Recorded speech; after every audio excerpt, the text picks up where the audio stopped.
მოგესალმებით პატივცემულო რადიო მსმენელებო, მივესალმები ჩვენ ტელემაყურებლებს. დღეს ხუთშაბათია, 7:30-ია და ვიწყებთ ჩემს ავტორო გადაცემას განათლების რეფორმის კვალდაკვალ. მე ამ გადაცემის ავტორი და წამყვანი მაანა ნიკოლაიშვილი ვიმუშავებ თქვენთვის 50 წუთის მანძილზე მედია კავშირი ობიექტივის პირდაპირ ღია ეთერში. ჩვენ ვაგრძელებთ ჩემის ავტორო გადაცემა განათლების რეფორმის კვალდაკვალ, ხოლო გადაცემათა ციკლი გრძელდება, ეს არის 22-ვე გადაცემა, უმაღლესი სკოლის რეფორმის ანალიზი.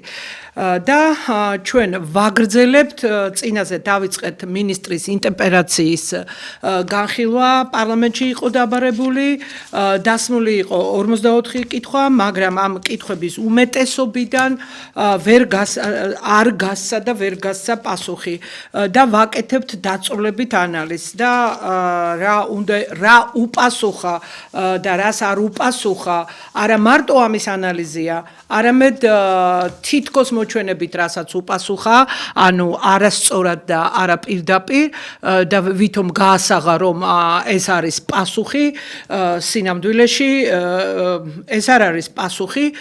ჩვენ განვიხილეთ წინაზე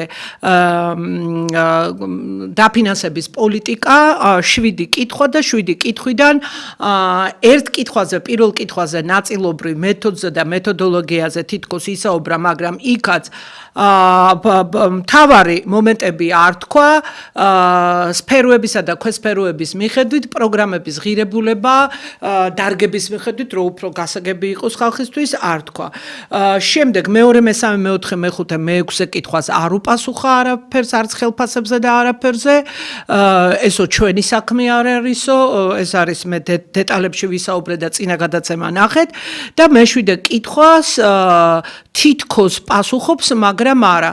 საერთოდ დაწვრილებითი ანალიზის შედეგად აღმოჩნდა, რომ არ პასუხობს. ესე იგი 7 კითხვიდან უპასუხა ნაწილობრივ ერთ კითხვას, ისიც არ არის ბოლომდე ნაპასუხარი.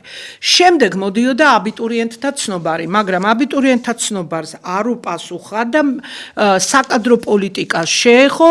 საკადრო პოლიტიკაში იყო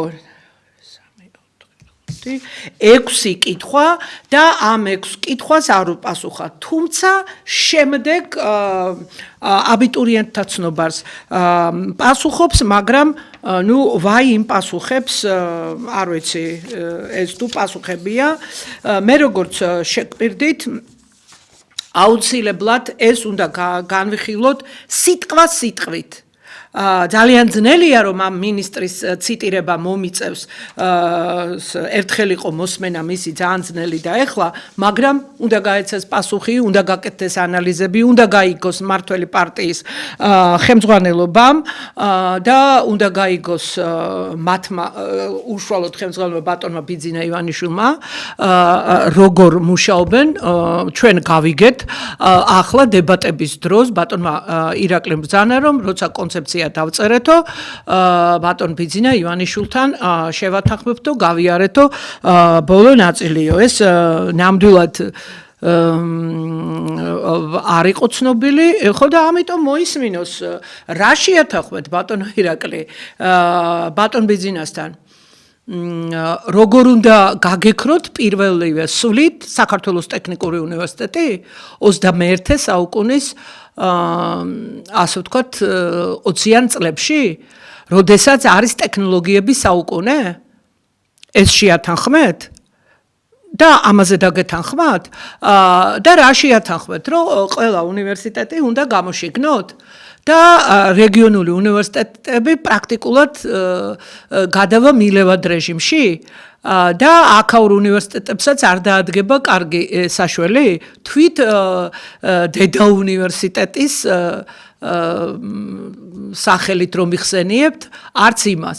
და ახლა დიპლომატიურ აკადემიას ხსნით, ამ ფინანსური გასაჭირის დროს ყველაფერი გამოშიგნეთ, დავდგენით, გააუქმეთ, გადაიყვანეთ მილევად რეჟიმში, თანხას არ აცხადებთ და ხართ ერთ ამბავში და ესენი შეათანხმეთ. ათასობით პროფესორ მასწავლებელი რომ უმუშევარს ტოვებთ და მილევად რეჟიმში გადაიყვანეთ. მოიცათ, ხელშეკრულებით სისტემაზე რომ იყო, ეგ უთხარით ბატონ ბიძინა ივანიშვილს. და რატომ იყო ამდენი ხალხი ხელშეკრულებით, ამდენი პროფესორ მასწავლებელი? იმიტომ რომ უნივერსიტეტებს არ ქონდათ იმის საშუალება, რომ ეს ხალხი ყველა შტატში აეყვანათ. იმათ საშვებულებო ფული უნდა, ბიულეტენის ფული უნდა და ასე შემდეგ. დაზღვევები და ერთი ამბები. და ამიტომ იყო უმეტესობა თითოეულა პროფესორი იყო დეპარტამენტებზე, კათედრებზე და დანარჩენი იყო ხელშეკრულებით. და ამ ათასობით ხელშეკრულებაზე მყოფ ადამიანებს რომ ისტუმრებთ შტატში, იმხელა ფაკულტეტები გააუქმეთ ტექნიკურ უნივერსიტეტში, ბიზნეს ტექნოლოგიების მაგალითად და კიდე სხვა ყველა დიდი ფაკულტეტი გააუქმეთ. და 1800-მდე 1700-ზე მეტი აბიტურიენტი უნდა მიიღოთ. რატო არ გადაანაწილეთ ეს ხალხი? რატო არ გამოაცხადეთ კონკურსები? უკვე კონკურსები ჩატარებული უნდა იყოს. გამოცხადებული მაინც უნდა იყოს.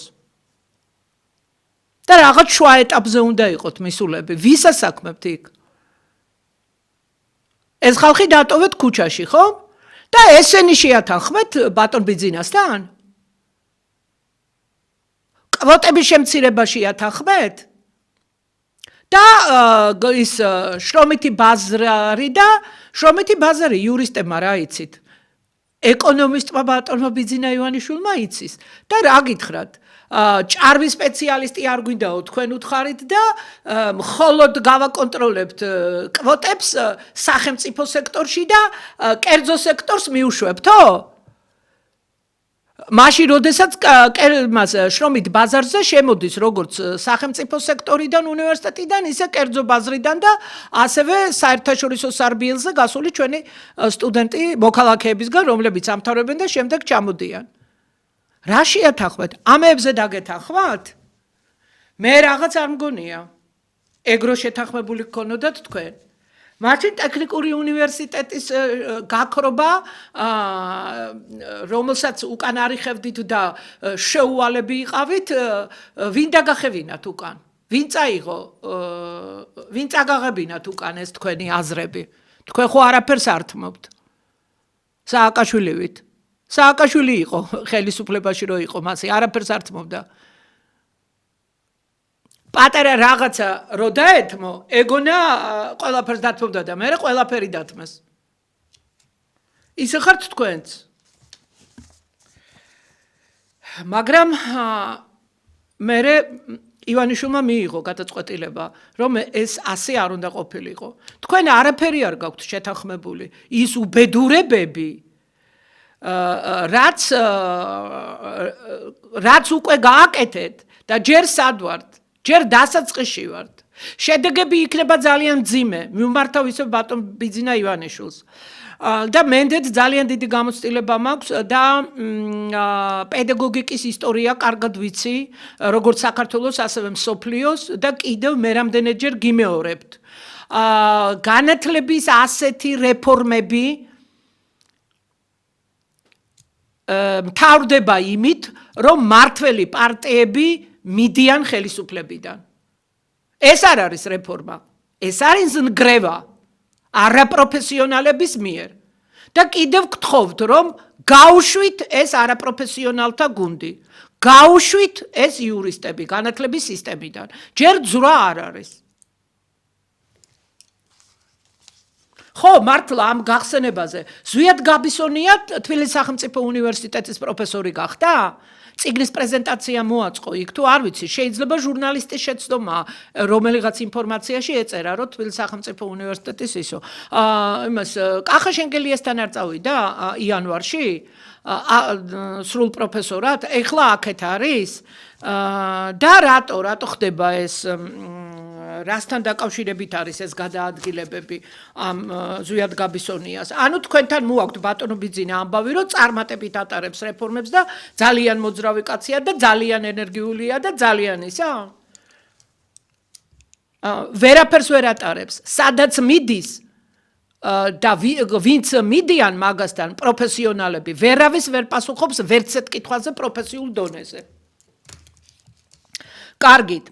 დავიწყოთ აბიტურიენტთა ცნობარით. რატომ არ არის აბიტურიენტთა ცნობარში პროგრამებზე მითითებული კრედიტები, კერძოდ 240 და 180 კრედიტების განაწილება, წარმოადგინეთ დასაბუთებული პასუხი. ყველა კითხვა იყო ჩემო ძვირფასო რადიომსმენელებო და ტელემაყურებლებო და პატივცემულო საზოგადოებო, განსაკუთრებით პროფესიონალები, ასე ვთქვათ, კარგად ხვდებიან ყველაფერს და ყველაფერში გარკვეულები არიან, თითოეული კითხვა იყო კონკრეტული. მინისტრს უნდა გაეცა კონკრეტული პასუხები. აქ რას აქვს მცდელობა? ვერცეთ კითხვას ვერ გასცა პასუხი. ამიტომ რაღაცა ბლა ბლა ბლა, რაღაც სამართლებრივი და არაფრის მომცემი სიტყვების ბრახა ბრუხი. ამიტომ გადავწყვიტე, რომ გავარჩიო ეს სიტყვა სიტყვით. ბატონო გივი და ბატონო პრემიერო. თქვენი პირმშო მინისტრი.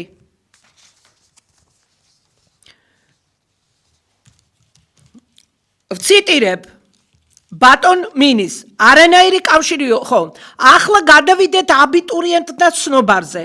არ მეგონაო თუ აქაც, ნუ რაები იკადრეთ. განმარტებები დამჭირდებოდაო, იმიტომ რომ აშკარაა რომ საერთოდ არ გაქვთო წარმოდგენა აბიტურიენტთა ცნობარში რა უნდა იყოსო. ვის არა აქვს წარმოდგენა? საკმაოდ ახალგაზრდა პარლამენტარები არიან და საკმაოდ ახალგაზრდა მთავრობის წევრები და მთელი ხელისუფლება არის უკვე ისეთი თაობა ხელისუფლებაში, რომელმაც თვითონ გაიარა ეს ერთიანი ეროვნული გამოცდები და ძალიან კარგად იცის, ან რატო აყენებთ საქართველოს პარლამენტის დეპუტატებს შეურაცხყოფას. მე ამ შემთხვევაში ყველას გულისხმობ თქვენი ქართული ოცნების დეპუტაციასაც და სხვა ფრაქციების დეპუტაციასაც კონკრეტულად ვინც მიგიწევთ თქვენ საქართველოსთვის იმ ფრაქციამ რომელმა არ იცის ან ვის არ უნახავს აბიტურიენტთა ცნობარი. ჯერ მარტო იმიტომ ნახავდნენ რომ თუ მათ არ მოუწევდათ შვილები, შვილიშვილები, ახლობლები ესა და ის. ვინ არ იცის აბიტურიენტთა ცნობარი? ან როგორ კადრულობთ მაგას, რომ განმარტავთ თქვენ გეკითხებიან კრედიტებს. რა შუაში აქ აბიტურიენტთა ცნობარში რა არის დაბეჭდილი და თვლით იმას. ჩაბარების წესებს. თქვენ ეს საზოგადოება ბნელი ხომ არ გონიათ? ან მშობელთა საზოგადოება, ან ჩვენი აბიტურიენტები, მოსწავლეები, რა თქვენ გონიათ ერთიანი ეროვნული გამოცდების მისაღებ წესებს არ კითხულობს ხალხი? თქვენ რო თქვენი საწოდავი ცნობარი გაასაწოდავეთ და 5 თვის დაგვიანებით გამოუშვით? 5 თვის დიახ, საერთოდ ეგ ცნობარი უნდა გამოდიოდეს სასწავლო წელი რომ იწყება ერთი თვის ან მაშინვე უნდა იყოს გამოსული, ან ერთი თვის მანძილზე უნდა გამოვიდეს. თუ არა და დეკემბრის ბოლოს ყველაფერი უნდა იყოს მზად. და ბოლო დღეებში დაბეჭდილიც უნდა იყოს. 1 იანვრიდან უკვე უნდა გამოვიდეს.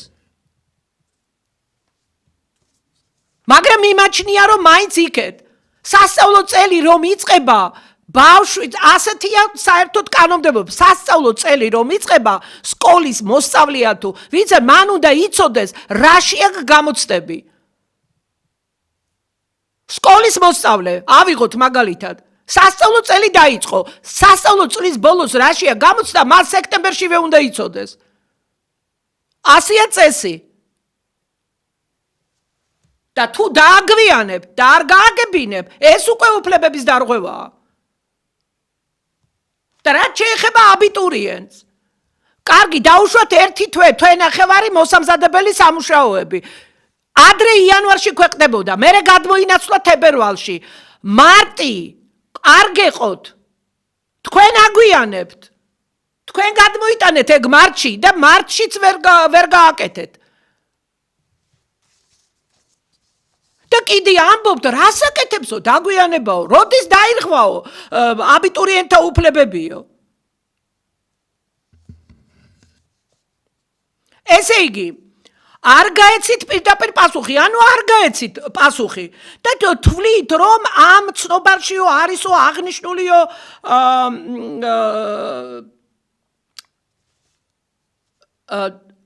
აღნიშნული დოკუმენტი მოიცავსო აბიტურიენტებისათვისო აუცილებელ და დეტალური ინფორმაციასო. ერთიან ეროვნულ გამოცდებთან დაკავშირებულ სიახლეებისა და საგამოცდო პროცესების იმასო. მასში გაერთიანებულია გამოცდებზე რეგისტრაციის პროცედურა და ეტაპები, საგანმანათლებლო პროგრამის არჩევის წესები და რეკომენდაციები, საგამოცდო პროცესის ორგანიზებისა და მიმდინარეობის საკითხები, შედეგების გამოქვეყნების წესი, აპელაციის პროცედურა და უმაღლეს და პროფესიულ საგანმანათლებლო დაწესებულებებში ჩარიცხვის წესი. შემდეგ დიდი მადლობა რომ გაგვაცანით. დიდი მადლობა. ეს არის არ ვიცი, ცინიზმის უმაღლესი საფეხური, რომ დაფაროთ ის ყველაზე მთავარი გეკითხებიან კრედიტებს, ეს რომ დაგეფარათ, დაიწყეთ აი ესეთი რასაც არ გეკითხებიან. შემდეგ იყო აქ კითხვა დასმული ცნობარში რა საკითხებია ჩამოგვითვალეთო? რა თავებისგან და იმისგან, კარებისგან შედგებაო? აქ იყო კითხვა, რომ რატომ არ არის ცნობარში თითოეული პროგრამასი 240 კრედიტიანია თუ 180 კრედიტიანია. თქვენ უნდა დაგესახელებინათ ისა, ვერ მოასწარით. არ აქვს აკრედიტაცია პროგრამას გავლილი არც ერთს. მოდიფიცირებას რომ ახდენთ და აი ეს უნდა გაგეცათ მოკლედ და კონკრეტულად. პასუხი. შესაბამისად, აი რას აძლევთ პასუხს? შესაბამისად, ცნობილია პროგრამების ხანგრძლივობა, თუმცა ვინაიდან მიმდინარეობს პროგრამების მოდიფიცირების პერიოდი, ამ ეტაპზე არ ჩაითვალა მიზანშეწონილად აღნიშნული ინფორმაციის ცნობარში გამოქვეყნება. რატომ არ შეითვალა? აი ეს უნდა გაგეცათ პასუხი. ეს არის აღიარება. მაგრამ ეს შეიძლება რომ კრედიტები არ იყოს? არ შეიძლება. ეს არის უფლებების დარღვევა აბიტურიენტის. გლობალური, მასშტაბური, რომ იჩივლოს ვინმემ, ხო? ან ბევრმა უნდა გიჩივლოთ თქვენ. ყირაზე დადგება თქვენი გამოცდები და ყველაფერი.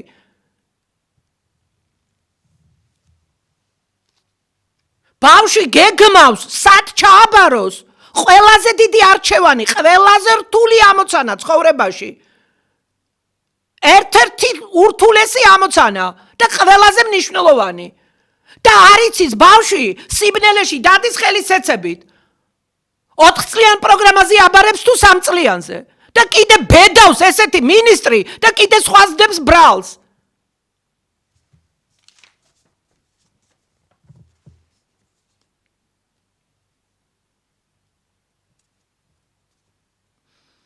და მერე მორიგი, ნუ ეს ადრეც თქვი, აბიტურიენტთათვის განკუთვნილი ცნობარი არ არის და ვერ იქნება საგანმანათლებლო პროგრამის შესახებ ინფორმაციის მიღების ერთადერთი წყარო. უნივერსიტეტები მართავენ აბიტურიენტთათვის ღია კარის დღეებს, ასევე ვებ გვერდებზე განათავსებენ მაქსიმალურ ინფორმაციას, რომელიც ხელმისაწვდომია აბიტურიენტებისათვის და მოიცავს არა მხოლოდ კრედიტების რაოდენობას, არამედ პროგრამის შინაარსისა და სპეციფიკის შესახებ ამა თუ იმ მონაცემებს. ეს კრედიტები განსაზღვრული რო ყოფილიყო მაშინ იქაც და აი რას ასახელებთ? რაც გაბისონია ბრძანა კომიტეტის ხდომაზე. სიბრძნე ბრჭყალებში, რომ ესე იგი აბიტურიენტს თურმე იმისთვის ცალია და აბიტურიენტი ბავშვი კი არ არის. სკოლის მოსწავლე, რომელიც დატვირთულია და რომელიც ღელავს და რომელიც ემზადება და დღე-დაღამე არ ძინავს, ბავშვს თურმე უნდა გამონახოს დრო და უნდა ეძებოს თქვენი N რაოდენობით. დღეს რო გამოსცემთ ბრძანებას თუ განკარგულებას პრემიერ-მინისტრი, მეორე დღეს მოაყოლებთ ხოლმე და შეგაქვთ ცვლილებები. ვაიმე, რა გვეშველება რა, ყველას ერთად.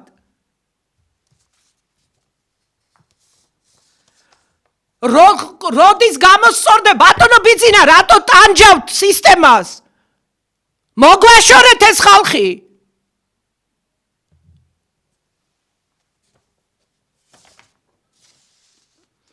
შემდეგ და თურმე ესე იგი ბავშვებმა ღიაკარის დღეებზე უნდა იარონ ყველგან როგორ ივლის. თქვენი ვებგვერდები 64 უნივერსიტეტის ვებგვერდები ეძებოს, მეტი არაფერი არ ქონია იმას საქმე. და თქვენ ბრძანებებს დიოს? თა როგორი დახურული სამინისტრო გაქვთ? როგორი რომ მოკვდე იქ ვერაფერს ვერ იპოვი. ჯერ ეგ ცალკე გადაცემის თემაა. რატო არა გაქვთ მიღება?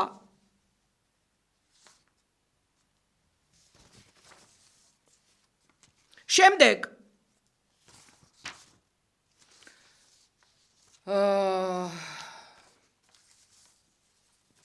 შემდეგი კითხვა იყო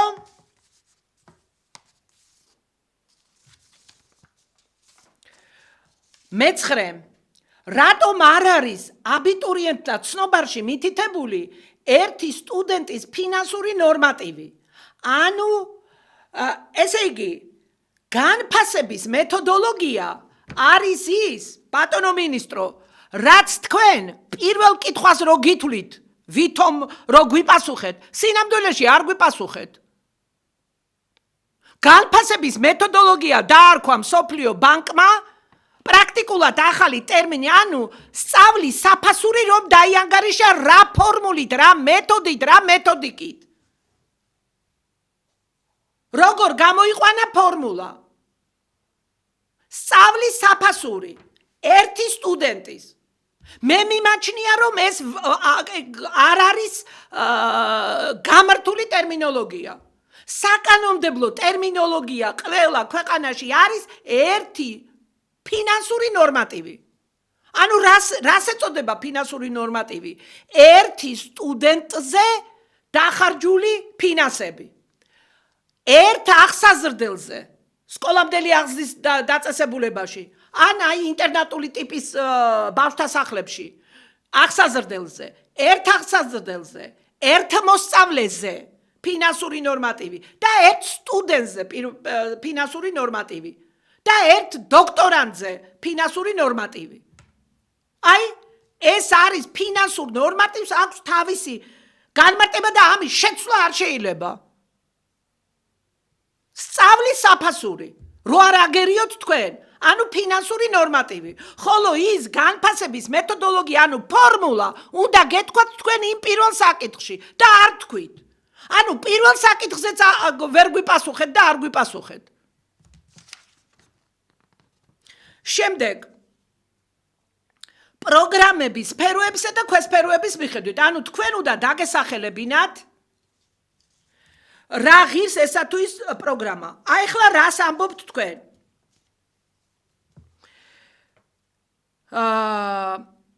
ნუ მიმართავთ იმ დეპუტატს კონკრეტულად, რომ განფასების მეთოდოლოგიასო იქ ვერ ჩავწერდითო ცნობარშიო, თქვენ უნდა ჩაგეწერათ ფინანსური ნორმატივი.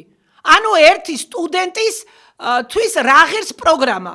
ძალიან კარგად იცით, ეგ არ იცით? არა, შეიძლება არც იცით. 2250 ლარი რომ ეწერა ყველგან არ იცით? ყოველ წელიწად ყველა პროგრამაზე? რატომ არ ჩაწერეთ?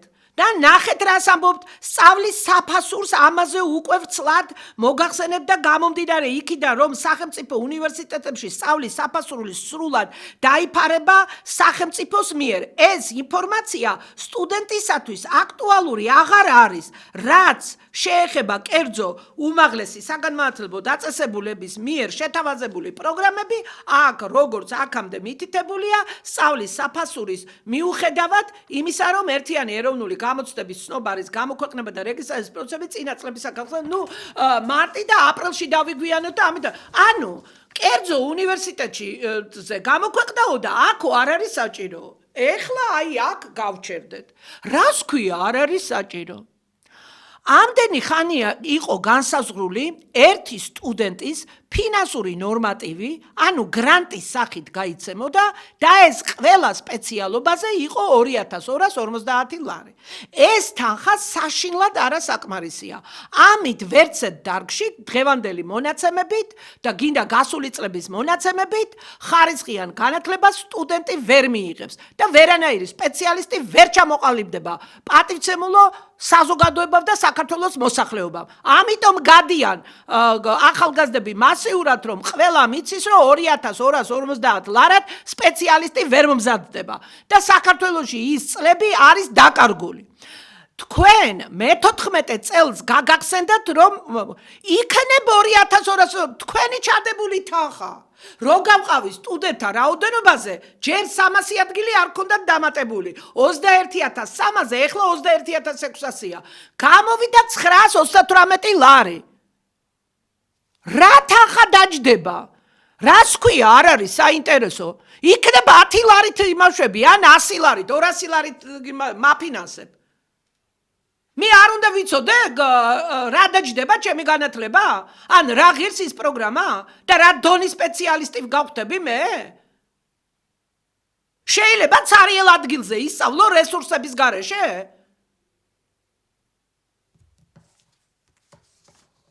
რებს ლაპარაკობ, თქვენ და მასი აპირებთ უფასო განათლების იმას? გატარებას? სწავლის საფასურის გამოცხადებას არ აპირებთ? ხალხნო, ყველას მიმართავ თელ საქართველოს მოსახლეობას, ვისაც გაქვთ საქმე უნივერსიტეტებთან, თუ არ გაქვთ, მოითხოვეთ პირველ რიგში ეგ, რომ გაიგეთ თქვენი შვილები და თვითონ ახალგაზრდები, სტუდენტები რო გახდებით, რა ჯდება თქვენი განათლება? მიიღებთ თუ არა კონკურენტუნარიან განათლებას?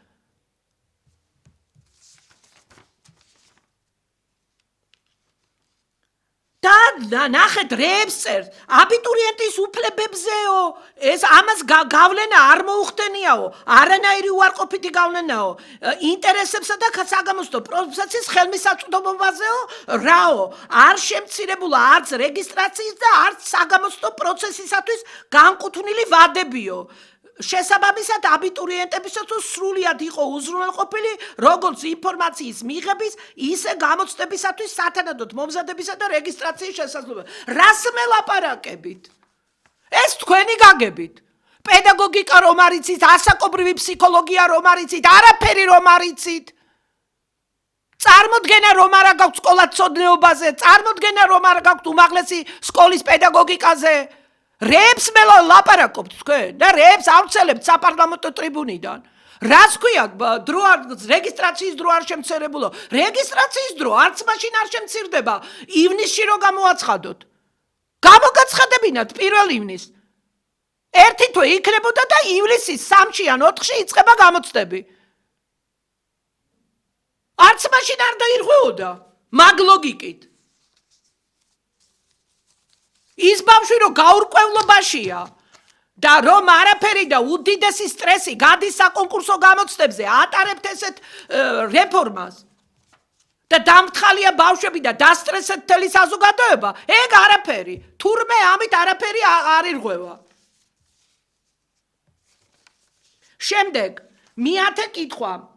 რა საფუძვლით მოიხმარს სოხუმის სახელმწიფო უნივერსიტეტი საქართველოს ტექნიკური უნივერსიტეტის ადამიანურ, სასწავლო, ინფრასტრუქტურულ და ლაბორატორიულ რესურსებს? დიახ, რა საფუძვლებით? რა უპასუხეთ თქვენ? თქვენ რა უპასუხეთ? თქვენ რა პასუხი გაქვთ გაცემული? ნახეთ რა პასუხი გაქვთ გაცემული? მეათე, როგორ ჩანს აი ეს ზედმეტი ლაპარაკები, რადგან შეწუხებული და დაინტერესებული ხართო პარლამენტარებს ეუბნება იმ ფაქციას სოხუმის სახელმწიფო უნივერსიტეტი. მთელი ერია დაინტერესებული და შეწუხებული სოხუმის სახელმწიფო უნივერსიტეტით და საერთოდ ყველასი. ტექნიკურ უნივერსიტეტის გაქრობაზე რო არ ყოფილიყო ერის ზეწოლა, თქვენ მაგას არ გააკეთებდით. უკან არ დაიხევდით. და ეხლა უნდა პასუხი უნდა გაქცეთო, ამიტომო საქართველოს მთავრობის მიერ განხორციელებული უმაღლესი განათლების სისტემის პროფილური კონცენტრაციის ეხლა ჩემო ძვირფასო მეგობრებო, სმენელებო და კოლეგებო, ძალიან გთხოვთ, აი ნუ რა სიტყვებია პროფილური კონცენტრაციის პოლიტიკა. ამოვიკითხე მე ასეთი პროფილური კონცენტრაციის პოლიტიკა. ეგეთი ტერმინი განათლების თეორიაში არ არსებობს. აგრარული განათლებისა და კვლევის მიმართულებების ინსტიტუციური გაძლიერება. სწორედ სოხუმის სახელმწიფო უნივერსიტეტის ბაზაზე. ნახეთ, ამას წერს მინისტრი. და მთავრობამ მივიღეთ ეს გადაწყვეტილებაო. და ეს შეუთანხმეთ ბატონ ბიძინას? ეს წინადადება უთხარით? და ბატონმა ბიძინამ არ იცის თვითონ რო შექმნა ტექნიკურ უნივერსიტეტის შენობა რომ არის?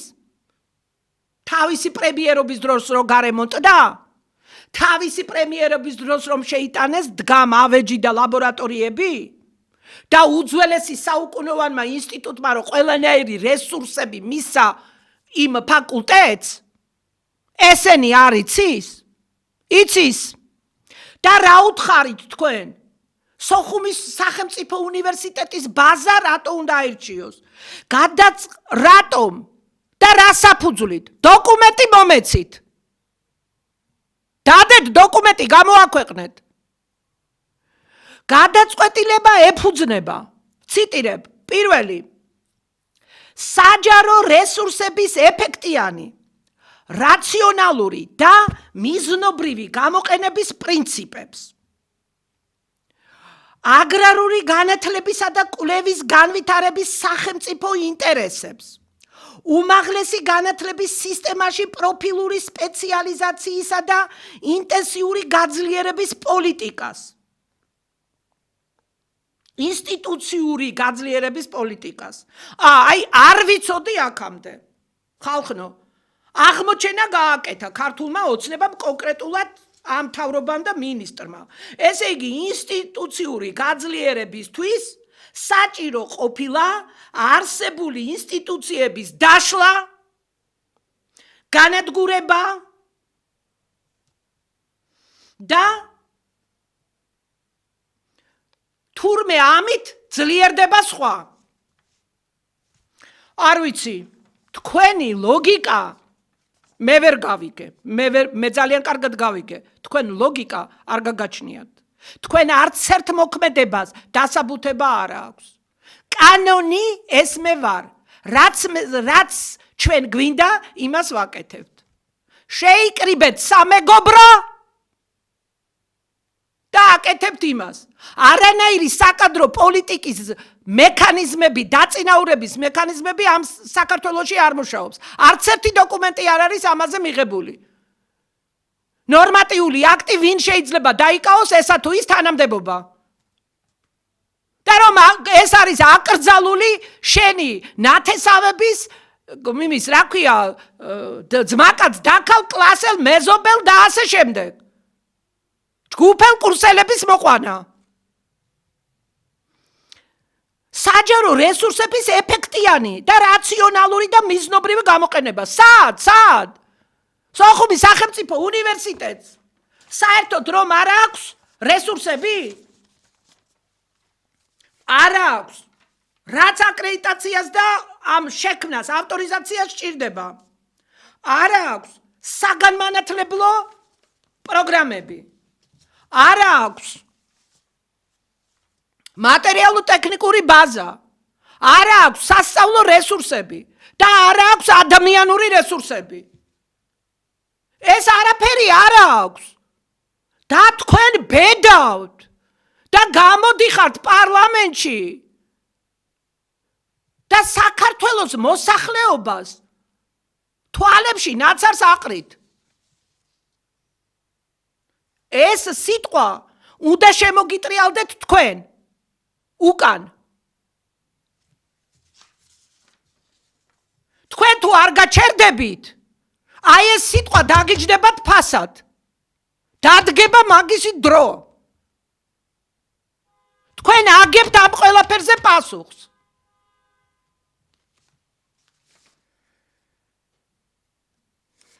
შემდეგ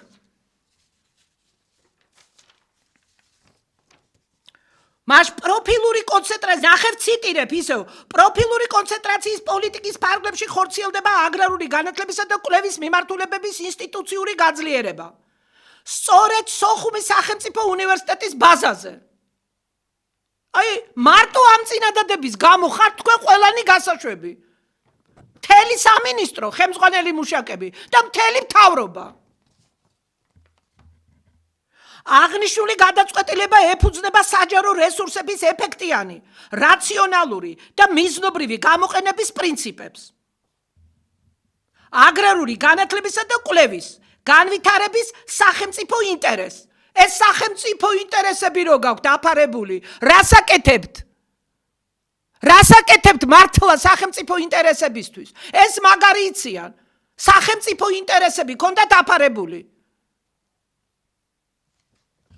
ყველას წარსულში თუ ძველ ისტორიას გადავხედავთ და სახელმწიფო სახელი დრეებია ჩადენილი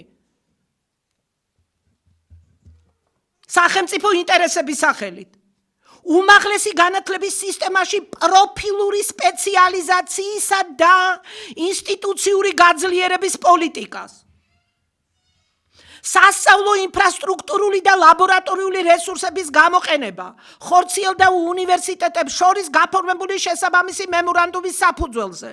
რის საფუძველზე? გამოაქვეყნეთ რომელი კანონქვემდებარე აქტის საფუძველზე დადევით მემორანდუმი. უნივერსიტეტს რომელსაც ყველაფერი გააჩნია რომ განახორციელოს ეს პროგრამები და უნივერსიტეტს რომელსაც არაფერი არ გააჩნია ის 4 სავალდებულო კრიტერიუმები ავტორიზაცია აკრედიტაციისათვის აგრარული მიმართულებით რის საფუძველზე და რომელი კანონისა და კანონქვემდებარე აქტის საფუძველზე გააფორმეთ მემორანდუმი. რატომ ახსენით ეს? და არა ეს რაღაცა სიტყვების რახა რუხი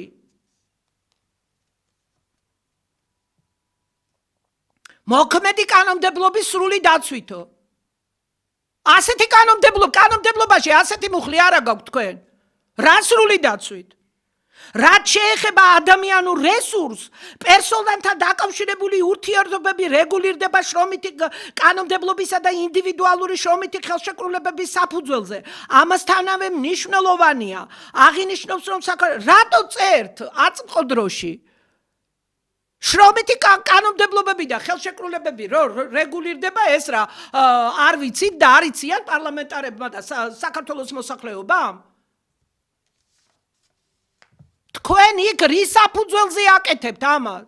რის საფუძველზე გადაიყვანეთ ის 5300 სტუდენტს მოწყვიტეთ პროფესორ მასწავლებლები და გადაიყვანეთ იქეთ სოხუმის უნივერსიტეტს რომელსაც არაფერი არ გააჩნია და პროგრამები კიდე გადაწერეთ რის საფუძველზე გადაიტანეთ პროგრამები დოკუმენტი დადევით დოკუმენტი რის საფუძველზე გადასცა საქართველოს ტექნიკურმა უნივერსიტეტმა აგრარული მეცნიერებების მიმართულების პროგრამები სოხუმის სახელმწიფო უნივერსიტეტს სატელეფონო ზარის საშუალებით ხო ხელების გადაგრეხვის საშუალებით ხო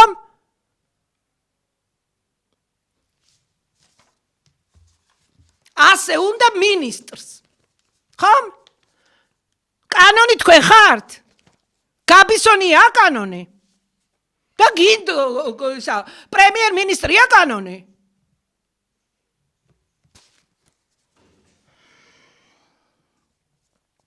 აღინიშნავს რომ საქართველოს ტექნიკური უნივერსიტეტისთვის აგრარული მიმართულება ისტორიულად არ წარმოადგენს ძირითად პროფილურ აკადემიურ სფეროს შეიძლება გაგიჟდეს ადამიანი ჯერ ერთი ვინ გითხრა გივი წარმოდგენა არ გაქვს ტექნიკურ უნივერსიტეტში მიდი იმასთან თქვენი პარტიის საპატიო ლიდერთან და უთხარი ის რატო აირჩია მაგალითად ბატონო ბიძინა რატო აირჩიეთქო კითხე ტექნიკური უნივერსიტეტი თქო, თქვენგან გასხოვებით ექსპერტებს დაუძახა. ნამდვილ ექსპერტებს. და იმ ხალხმა უთხრეს, რომ ტექნიკურ უნივერსიტეტში არის მთელი კვების მანქანები, სურსათის პროგრამები, სასურსათო ტექნოლოგია, საინჟინრო მიმართულებები, უამრავი საკვალიფიკაციო ჩარჩოთში საინჟინრო მიმართულების პროგრამები მიგაქვთ. რა უფლებით მიგაქვთ? ფალსიფიცირებული დიპლომი უნდა გაიცეს. როგორ შეიძლება პედაგოგიური პროფილის უნივერსიტეტმა გასცეს იმის საინჟინრო დიპლომი? ან ერთი გამაგებინეთ, ბატონო ირაკლი კობახიძეს მიმართავ. თქვენთან ლაპარაკს უკვე აზრიც აღარ აქვს, ან ბატონ ბიძინას. პედაგოგიკის განათლების აკადემიაში გააგზავნეთ შეკითხვა და მოგცემენ იმას, რა ქვია, პროფესიულ პასუხს. პროფილური უნივერსიტეტი და სასწავლებელი რას ეწოდება?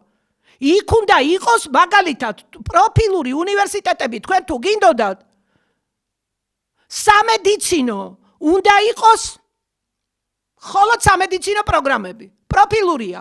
საინჟინრო უნდა იყოს მხოლოდ საინჟინრო ტექნიკურ უნივერსიტეტში და მეტი არსად. თქვენ ეს ვერ გააკეთეთ. ამიტომ ნუ ამბობთ, რომ პროფილური პედაგოგიური პროფილის და თქვენ რა გააკეთეთ? ჩამოარიგეთ თითო 2 და 3 აგრარული მეცნიერებების პროგრამები ყველგან. ესეთი რამ ისტორიას არ ახსოვს. აღარ არის პროფილური პედაგოგიუს პლუს აგრარული. რა არის ეს? რა ჯიშია? უთხარით მსოფლიოს, შეიჭერით მსოფლიო პედაგოგიკაში, განათლების თეორიაში და თუ დაგიმტკიცებენ მაგ იმას, რა ქვია, აღმოჩენას ბრჭყალებში, კი ბატონო, მაშინ დაგეთანხმებით. ხო და მე ყვება ისტორიას, რომ წინა ხელისუფლებამ გააუქმაო აგრარული უნივერსიტეტიო და მერეო იქო შეიქმნაო ტექნიკურ უნივერსიტეტი, ცუდად შეიქმნა. ყველაზე სამაგალითო რაც გააკეთა ქართულმა ოცნებამ ეგ იყო. მაგრამ თქვენი გაკეთებული არ არის ეგ. ბატონი ბიძინას გაკეთებულია. დღეს, როდესაც უმაღლესი განათლების რეფორმის ერთ-ერთ უმნიშვნელოვან მიზანს წარმოადგენს აგრარული განათლებისა და კვლევის უფრო ეფექტიანი, სპეციალიზირებული და კონკურენტუნარიანი განვითარების ხელშეწყობა. მიღებული იქნა გადაწყვეტილება აღნიშნული მიმართულების ინსტიტუციური კონცენტრაციის შესახებ, ინსტიტუციური კონცენტრაცია. შესახებ სოხუმის სახელმწიფო უნივერსიტეტში აქვე მნიშვნელოვანია, რომ ამ უნივერსიტეტს ისტორიულად აქვს მდიდარი გამოცდილება. აქ შევჩერდები და ეხლა მე მინდა თქვენი ყურადღება მივაპყრო სპეციალიზირებული და კონკურენტუნარიანი განვითარების ხელშეწყობა. ესე იგი, მე უკვე ჩამოვთვალე და აღარ გავიმეორებ. ტექნიკურ უნივერსიტეტში მართლა იყო მთელი რიგი სპეციალობები და ამიტომ იქ განისაზღვრა გახსნა და კონკურენტუნარიანი. ესე იგი, მსოფლიო რეიტინგებში საქართველოსდან 3 უნივერსიტეტი ჩანს, თბილისის სახელმწიფო ილიაონი და საქართველოს ტექნიკური უნივერსიტეტი და ეს არც სპეციალიზებული ყოფილა არასოდეს ამ კუთხით, სოხუმის სახელმწიფო უნივერსიტეტი და არც საერთოდ არანაირ რეიტინგებში არ ჩანს. არც საერთაშორისო სარბიელზე, მსოფლიო თუ ევროპის თუ საქართველოს რეიტინგებშიც კი არ ჩანს. და იქ კონკურენტუნარიანი უნივერსიტეტიდან გადაგაქვთ იქეთ. რებს ლაპარაკობთ თქვენ? ამას გაგიტარებთ?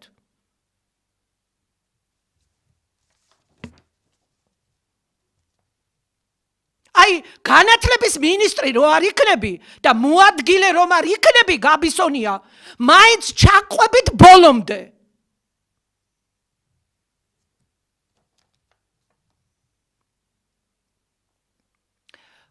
და ეხლა ნახეთ.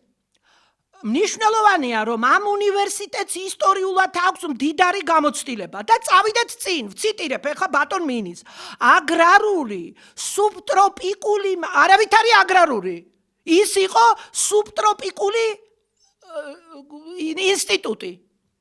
სუბტროპიკული მეურნეობისა და სასოფლო-სამეურნეო განათლების მიმართულებით, რაც უკავშირდება აფხაზეთის რეგიონში არსებული უმაღლესი აგრარული და სუბტროპიკული განათლების მრავალწლიან აკადემიურ ტრადიციებსა და სამეცნიერო სკოლებს. შესაბამისად აღნიშნული მიმართულების განვითარება სწორედ ამ უნივერსიტეტის ბაზაზე ქმნის როგორც ისტორიულ, ისე აკადემიურ და ინსტიტუციურ საფუძველს აგრარული განათლებისა და კვლევის გაძლიერებისათვის. რა კავშირი ქონდა ეს ტექსტი ვინ დაგიწერათ?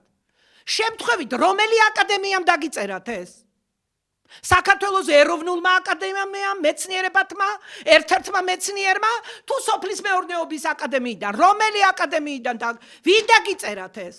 თუ ფაკულტეტიდან, თქვენი მთავარი კონსულტანტი რომ არის? ვინ დაგიწერათ ეს ტექსტი? მიუტრიალდით ეხლა და მოთხოვეთ ამისთვის პასუხი. როგორ შეცდომაში შეგიყვანათ, იცით გამაოგნებელ სოხუმის სუბტროპიკული ინსტიტუტი იყო სხვა? არანაირი კავშირი არასოდეს არ ქონია იმის რა ქვია სოხუმის სახელმწიფო უნივერსიტეტთან. ჯერ იყო პედაგოგიური ინსტიტუტი, როცა გაიხსნა და მერე 80-იანი წლების დასაწყისში სახელმწიფო უნივერსიტეტად გადაკეთდა სოხუმის, ეგეც არიცით. რა კავშირი აქვს სოხუმის სუბტროპიკულ ინსტიტუტს, რომელიც სააკაშვილმა ქუთაისს შეუერთდა? შეიერთეთ იქ ერთი ფაკულტეტის სახით, გაანადგურეს იმათმა და აღორძინეთ ის. ეხლაც არის იქ ერთი ფაკულტეტის სახით. და იყოს იქ ქუთაისის უნივერსიტეტში ფილიალი იყოს და ზუგდიდიც მიუერთეთ. და ფილიალი იქნება სოხუმის უნივერსიტეტის, თუ გინდათ გაძლიერება. მე-11 კითხვა. რა მდგომარეობაშია საქართველოს ტექნიკური უნივერსიტეტის აგრარული მეცნიერებების აკრედიტებული პროგრამები ერთი უნივერსიტეტიდან მეორე უნივერსიტეტში გადაცემის შემდეგ? ანუ რას უკეთებთ იმ დარჩენილ პროგრამებს? ემსახურებით თუ არა? და ამაზე ასევე იყო კითხვა, რა მდგომარეობაშია საქართველოს ტექნიკური უნივერსიტეტის აგრარული მეცნიერებების აკრედიტებული პროგრამები ერთი უნივერსიტეტიდან მეორე უნივერსიტეტში გადაცემის შემდეგ, რა მდგომარეობაშიაო და საფრთხე ექმნება თუ არაო? ისიც არიცით, რომ საფრთხე ექმნება ასეთ შემთხვევაში. აკრედიტებული პროგრამების განხორციელების რესურსების შემცირების შემდეგ, რომელიც ემსახურება 5300 სტუდენტს, აქედან 2800 აქტიური და ასე შემდეგო. ამ კითხვის ფორმულირება საჭიროებს რა დაზუსტებას საჭიროებს?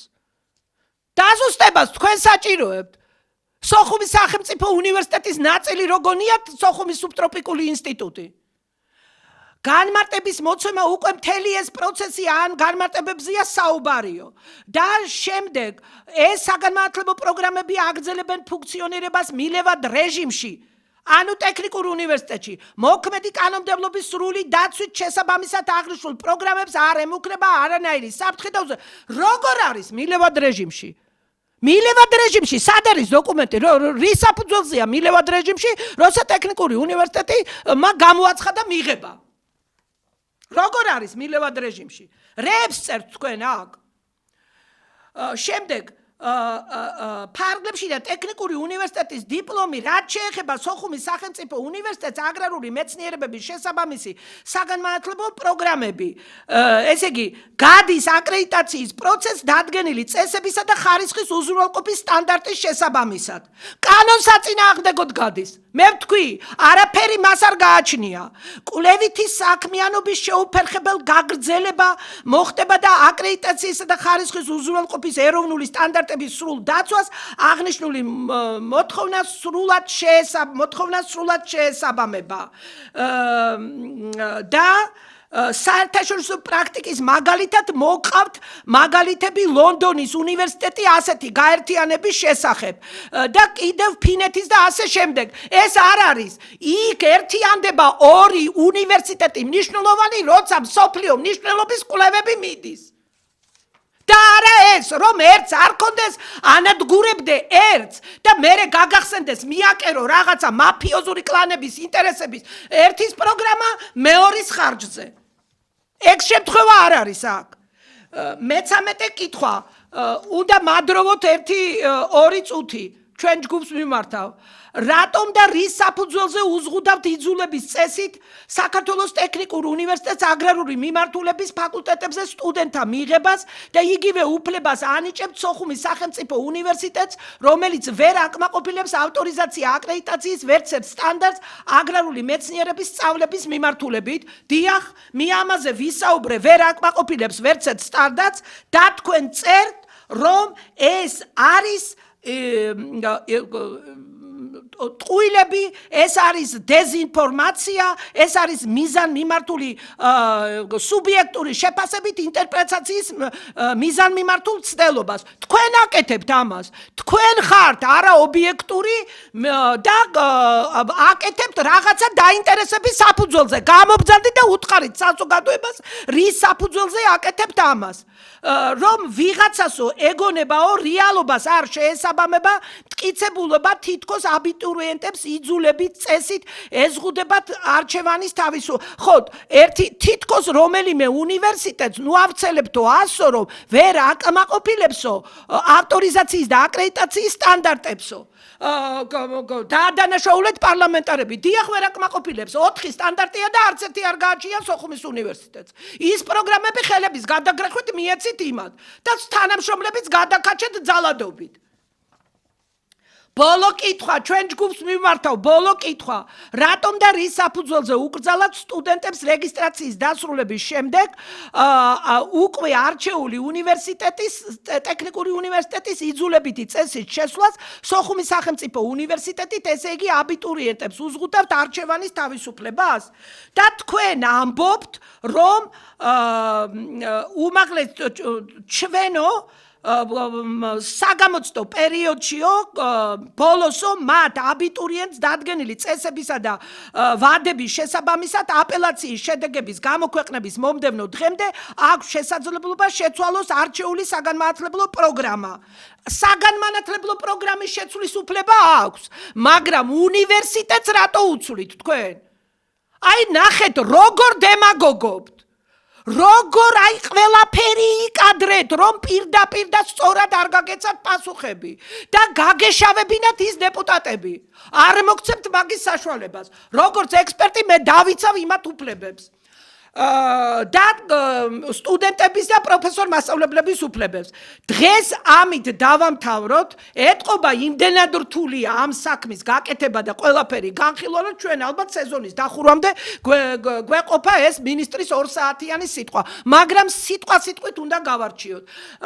მედია კავშირი ობიექტივის პირდაპირ ეთერში მიდიოდა ჩემი საავტორო გადაცემა განათლების რეფორმის კვალდაკვალ, ეს იყო თემა უმაღლესი განათლების სკოლის რეფორმის ანალიზი და კონკრეტულად გივი მიქანაძის მინისტრის ინტერპელაციის განხილვა მიდიოდა. მე ამ გადაცემის ავტორი და წამყვანი მანენა ნიკოლაიშვილი ვიყავი თქვენთან ერთად. ხოლო ამ გადაცემას გაიმეორებენ 5-ის ნახევარზე შაბათს. ნახვამდის მომავალ შეხვედრამდე.